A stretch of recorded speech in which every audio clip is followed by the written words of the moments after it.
गुरु गंभीर गिरिरंजन सर्वश्रेष्ठ सरकारी उच्च विद्यालय हाई स्कूल मोर वक्तव्य प्रदान कर मोर वक्तव्य त्रुटि त्रुटि मते उदार हृदय क्षमा प्रदान करेंगे आशा ग्रहण करुच्ची।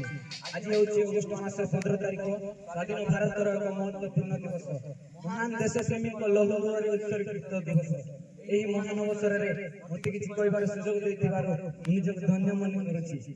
आज दिनटी होमती एक स्वाधीनता दिवस जहाँकि कोटि कोटि अगणित जनता भाग्यर फल।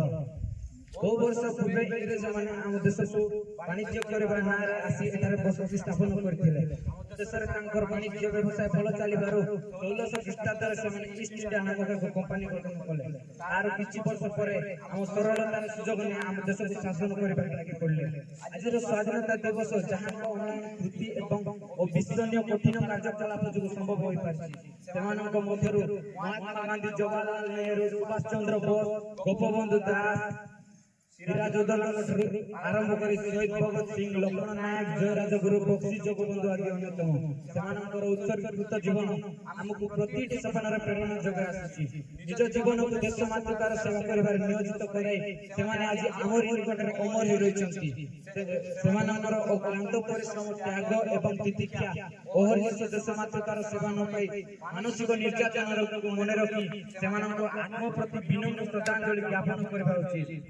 समस्ते आज दिवस संकल्पबद्ध होगा उचित किपरि भाबे हम देश तथा जातिर गौरव बढ़ाइबा एवं बाह्य शत्रु निज देश को मुक्त करबा, आतंकवाद एवं सन्त्रासवाद समूल विनाश निमंते तत्परता प्रकाश करबा। स्वाधीनता होछि हम प्राणर मूल्य संपदर भरा एक भारतीय व्यक्ति भाबे बहुविध योग्यतार एक बलिष्ठ उपाय प्रत्येक व्यक्ति को तार अधिकार उपर सचेतन कराइबा। परिशेष में मुझे कहबी स्वाधीन वर्षर भारतीय मैंने शुण मत कथा देश मातृकार सेवा करने को बलि देव निज मता। भारत मातार सुयोग्य संतान हे सुभाष, गोपबंधु, जवाहरलाल, हे करुणार कृपा सिंधु, प्रमाण पराक्रम जन्मभूमि सुयोग्य पुत्र तुमरी उत्सर्ग तुम बलिदान स्नेह भक्तिर मूल मंत्र करुचु कामना ए शुभ दिन हे अमर शहीद नेता सूर्य चंद्र तारा थिबे जेते दिन चिरऋणी भारत माता वंदे मातरम।